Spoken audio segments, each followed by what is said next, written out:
नमस्कार, मैं डॉक्टर शैलेंद्र गोयल, मूत्र रोग विशेषज्ञ यूरोलॉजिस्ट।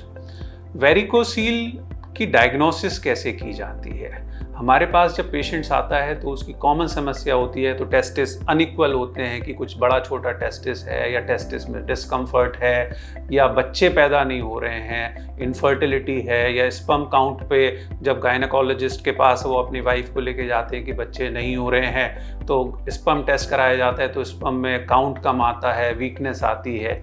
तो फिर हमारे पास जब पेशेंट्स आता है चेकअप के लिए तो एक तो इसमें पेशेंट की ये हिस्ट्री होती है, जो सिम्टम्स मैंने बताया कि टेस्टिस में डिस्कम्फर्ट होना, अनइक्वल टेस्टिस होना, टेस्टिस में फील होना कि कुछ नसों का गुच्छा सा है या इनफर्टिलिटी होना, ये सिम्टम्स हुए।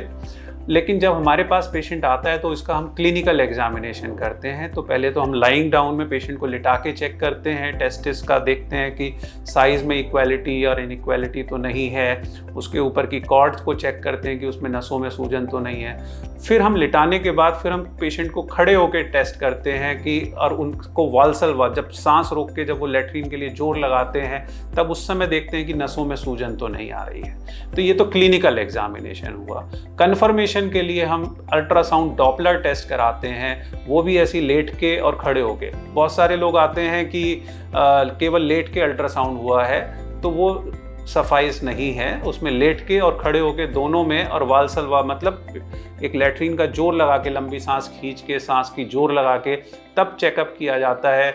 और अल्ट्रासाउंड में देखा जाता है कि नसों का साइज़ क्या है, कितनी सूज जाती हैं, क्या उसमें ब्लड फ्लो का रिफ्लेक्स आ रहा है या नहीं आ रहा है।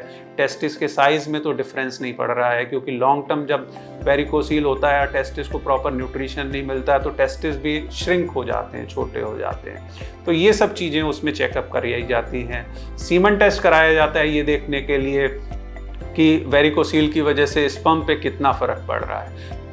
एक अल्ट्रासाउंड पेट का भी कराया जाता है ये देखने के लिए कि पेट में कोई ऐसा तो कोई किडनी में कोई लीजन तो नहीं है कि या किडनी की नसों में कोई दिक्कत तो नहीं है कि जिसकी वजह से वेरिकोसील हो रही है। तो ये सब चेकअप अल्ट्रासाउंड, सीमन टेस्ट, पेट का अल्ट्रासाउंड, डॉपलर टेस्ट जो कि लेट के और खड़े होके दोनों होता है, ये चेकअप डायग्नोसिस के लिए वेरिकोसील के लिए कराया जाता है। धन्यवाद।